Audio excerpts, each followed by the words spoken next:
संगत जी, आज हम सब मिलकर भगत दन्ना जी के 7 उपदेश समझेंगे जिनमें बहुत ही ज्ञान भरा पड़ा है। तो आइए मिलकर जानते हैं भगत जी के 7 गुरबानी उपदेश। सबसे पहला उनका उपदेश है कि मैंने परमात्मा को कैसे पाया। उसके बारे में वह खुद ही अपनी ही वाणी में, जो कि श्री गुरु ग्रंथ साहिब जी में दर्ज है, उसमें फरमाते हैं कि तन्नै धन पाया धरणीतर मिल जन संत समान्या। अर्थात कि मैंने धरणीतर यानी धरती के मालिक प्रभु परमात्मा को पा लिया है। कैसे पा लिया है? मिल जन संत समान्या। मैंने उन संतों महात्माओं के बारे में जाना। किन संतों के बारे में? जैसे संत कबीर जी, संत रविदास जी, संत रामानंद आदि के बारे में पढ़ा, समझा और उनके कदमों पर चलकर मैंने भी खुद को खोजा और उस एक रब को खुद के भीतर ही पाया, वो रब जो हर दिल में मौजूद है। उसके बाद जो अगला उपदेश है उसमें समझाते हैं कि लोग परमात्मा से क्यों नहीं मिल पाते, क्यों नहीं वे खुद में ढूंढ पाते। उसके बारे में बताते हैं कि पहला कारण लालच, जो जहर के बराबर है। भगत दन्ना जी फरमाते हैं कि लोभ लालच करने वाले के मन में केवल विष होता है, जहर होता है।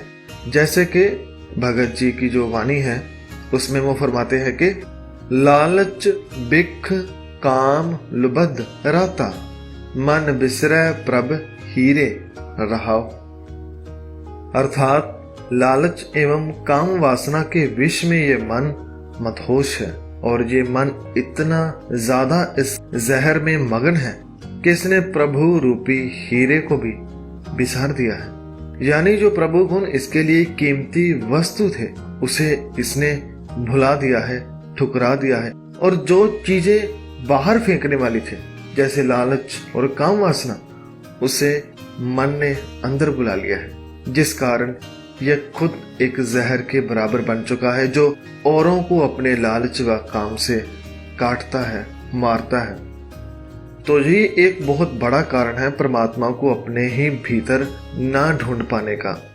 उसके बाद एक और कारण बताते हैं, वो है मोह। आप जी फरमाते हैं कि जुगत जान नहीं हृदय निवासी जलत जाल जम फंद परे। अर्थात कि दुनिया को कैसे फंसाना है इसकी सभी युक्तियां मन जानता है, मगर उस प्रभु मिलन की युक्ति को नहीं जानता। वह परमात्मा जो हृदय में निवास करता है, जो दिल में बसा है, उससे कैसे मिले, बस इसे ही मन जानने समझने की कोशिश नहीं करता और मोह के जाल में जलता रहता है। और जलता हुआ वह मृत्यु के फंदे में फंस गया है। ये मन मृत्यु यानी हमारे अंदर वाले इंसान की मृत्यु, जिसे हम आत्मिक मौत भी कहते हैं, रूह की मौत भी कहते हैं, जमीर का मरना भी कहते हैं। वह जमीर हमारे अंदर मर जाता है जब हम कोई भला कार्य नहीं करते, जब हम कोई अच्छी शिक्षा नहीं लेते, बस बुरे विकारों में फंसे रहते हैं, तो हम धीरे धीरे इंसानियत के तल से गिर जाते हैं। ये दूसरा बड़ा कारण है परमात्मा से ना मिलने का। हृदय में ज्ञान का प्रकाश।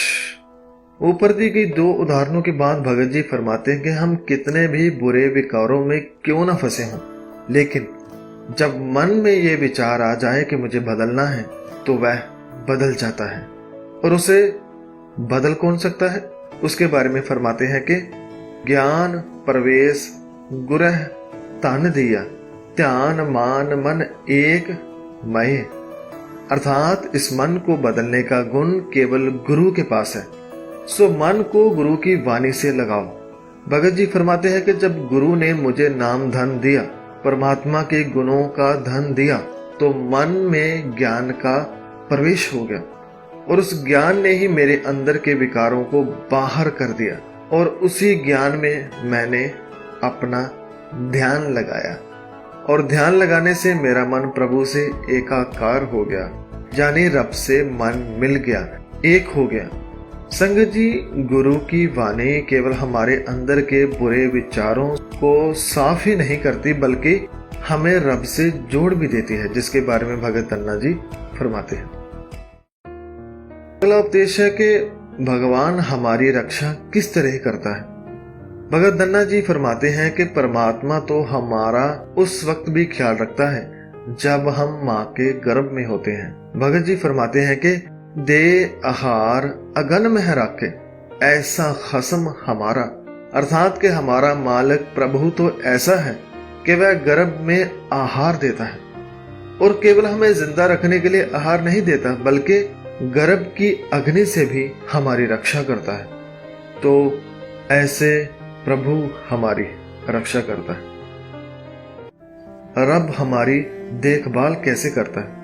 भगत धन्ना जी एक और बड़ी ही प्यारी उदाहरण देकर हमें समझाते हैं कि कुम्मी जल माह तन तिस बाहर पंख खीर तिन नाहि पूर्ण परमानंद मनोहर समझ देख मन माह।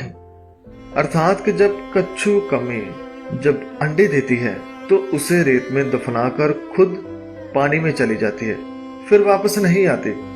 वह ना तो अंडों पर बैठती है और ना ही उसे दोबारा देखने आती है, मगर धरती में गड़े अंडों की देखभाल कौन करता है। ना उनको कोई पंख है, ना ही वहां पर दूध है। तो भगत जी फरमाते हैं कि उनकी देखभाल भी रब करता है, परमात्मा करता है। उसने ऐसा कुदरत का नियम बना दिया है कि वह उस गर्म रेत में ही फूट जाते हैं और वहीं से निकलकर रेत में से ऊपर आते हैं और पानी की ओर चल पड़ते हैं। भगत जी फरमाते हैं कि हे मन, इसे देख और मन में विचार कि रेत में दबे बच्चों की देखभाल भी वो परमात्मा करता है, तो उसने तुम्हारे लिए क्या क्या नहीं सोच कर रखा होगा, इसके बारे में सोचो।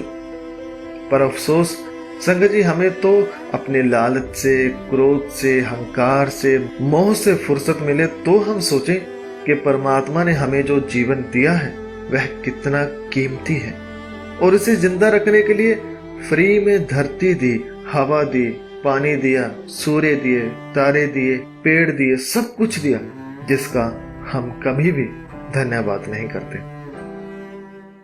आखिरी उपदेश समझते हैं कि अरदास केवल एक परमात्मा के समक्ष ही करना चाहिए।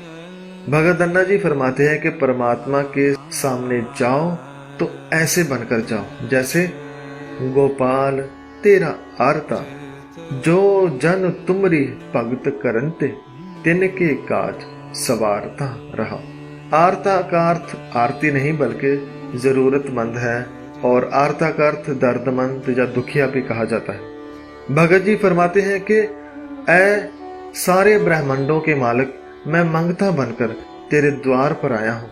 मैंने सुना है जो व्यक्ति भी तुम्हारी भक्ति करता है तुम उनके सभी कार्य सवार देते हो। मैं भी तेरे दर पर भक्ति की दात मांगता हूँ, मुझे भी अपने साथ मिलाकर एक कर दो। ऐसी अरदास भगत धन्ना जी करते हैं। तो संगत जी, ये थे भगत धन्ना जी के 7 उपदेश जो श्री गुरु ग्रंथ साहिब जी में दर्ज है। भगत धन्ना जी का जन्म 1415 का है। वह किसान थे, खेती बाड़ी करते थे, मगर दिल में रब को मिलने की इच्छा थी, इसलिए इन्होंने रब को पाने के लिए दिल में उसे खोजा। संत रामानंद जी से मिलकर बहुत सा ज्ञान हासिल किया और रब को पाया। रब को पाने के बाद उन्होंने बहुत सारी वाणी लिखी। उसमें से 3 शब्द जो श्री गुरु नानक जी ने वाणी जिसे उन्होंने सच के अनुकूल समझा उसको लिया और उन्हें सदा के लिए श्री गुरु ग्रंथ साहिब जी में दर्ज करके अमर कर दिया। संगत जी, उम्मीद है कि आपको इन उपदेशों से बहुत कुछ सीखने को मिला होगा। अंत में मैं साहिब श्री गुरु ग्रंथ साहिब जी का धन्यवाद करता हूँ जिन्होंने इतनी अनमोल वाणी को संभाल कर रखा और यह वाणी सदियों तक इस सच को सुनाती रहेगी। सो अंत में आप सबका धन्यवाद। वाहिगुरु जी का खालसा, वाहिगुरु जी की फतेह।